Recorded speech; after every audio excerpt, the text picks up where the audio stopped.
In this video, I want to show you a couple of items from Alvin Products, lab metal and lab metal solvent. And I'm also going to show you how to properly apply, finish, and powder coat over this product so you can get a better professional result. Hello, I'm Larry Bowe and welcome back to CycleFab. Let's get started. Alvin Products saw the review video that I did over their high temp lab metal and they liked it. So they got in touch with me and wanted to know if I would be interested in doing a video over their regular lab metal and lab solvent. Of course I said yes, and so they sent me a free sample to review. Now, no money exchanged hands, and this will be an unbiased review.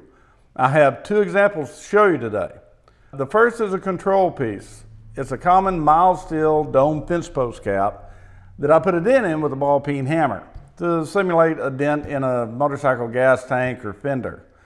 Now, the second piece is a real-world situation, an intake manifold that a customer needs to have repaired and powder coated. Here you can see a close-up of the dome and how big the dent is. And the manifold here has been pretty badly damaged with what looks to be hacksaw cuts, which I have heard of people doing this before in order to get a better seal with homemade silicone gaskets. Guys, don't ever do that. Luckily, I have a can of trusty lab metal and I have full and undying confidence that I can fix this.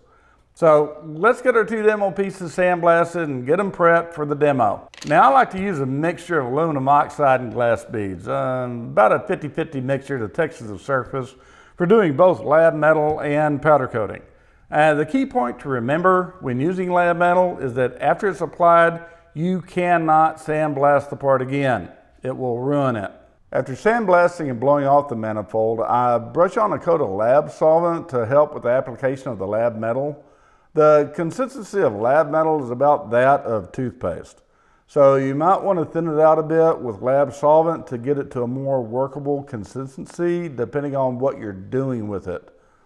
I personally like it kind of thick and just use an acid brush with the lab solvent while applying the lab metal. I find that tongue depressors work best for me and they're an easy cleanup. Whenever you have to apply lab metal in layers, as this heavily dented dome piece, I personally like to apply lab metal in 1/8" layers and let it sit for a few moments before applying another layer. Now, Alvin Products suggests that you go no thicker than 3/8 of an inch in depth with the lab metal, but I find best results with thinner coats and building up a workable surface. Alvin Products states in the directions that lab metal needs to dry for a few hours before sanding it. I personally like to give it 24 hours of curing time before removing any of the material. If you're liking this video about how to use Alvin Products, then please hit that like button and subscribe to my channel and go ahead and ding that notification bell so you'll know when my next video is coming out. Okay guys, got her done. This stuff is set up like concrete. Now, the directions say just a few hours will be enough time for drying before you can sand it, but I like to let it sit for 24 hours just to make sure that it's thoroughly cured. For larger surfaces, I like to use this, just a large vibratory sander.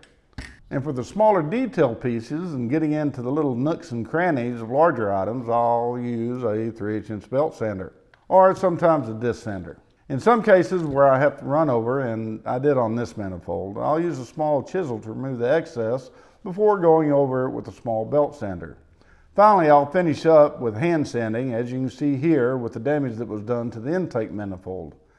Even the damage on the edge of the manifold came out pretty nicely too, without any problems. Even the dome repair did well also. Now, I'll degrease everything and then it'll be time for powder coating. So let's get to this. Okay guys, ready to powder coat. But there's something I gotta do first. It's called a shameless plug, yeah. The reason why I'm using two powder coat guns, well, first reason is this one's yellow, this one's gray, squirrel gray and bright yellow from Eastwood. Both powders are from Eastwood. But the unique thing about both these guns is that my company, CycleFab, makes the diffusers, the aftermarket kit for these guns. You can see them right here on the end. What it does is it increases the surface area of the electrode to better positively charge the particles coming out of the ends of these guns. And it helps it stick better to that and causes less waste, in other words, less powder on the deck, and saves you some money. So if you want to check these out, there'll be a link down below for the Eastwood, the Harbor Freight, hasn't quite hit production yet. I'm still working on the prototype. But anyway, remember, Eastwood diffuser kit right here, down below. Yeah, there's a link. So hit that link. Now let's go ahead and powder coat these. Now the manifold is going to be yellow, and the caps that you saw that simulate a dent in a fuel tank or a fender on a motorcycle, that'll be done in squirrel gray.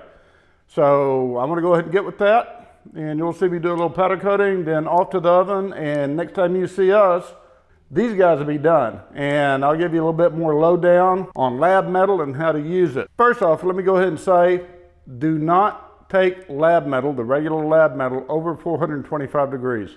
My oven operates at 400 degrees typically on all the powders that I use. Now, all the powders that I use are manufactured by Eastwood. Really good powder. I love their powders. Matter of fact, it's great powder. So, I only work within the 400 range. I have no need to go up to 425. So, if you use Eastwood, you should not have a problem with the lab metal, none whatsoever. But Alvin Products does state, do not take this regular lab metal over 425 degrees. Anyway, let's get back to this. Both the manifold and the dome took the powder with no negative issues from the lab metal. Lab metal seems to be an extremely conductive material, as you can see here. The dome cap with the repaired dent has a large area of lab metal patch that has been feathered in, or as some might say, blended into the surrounding area of the dome.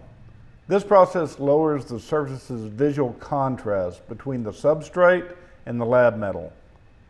The two demo pieces have cooled down, so now we can get a better look at them with a close-up from the camera.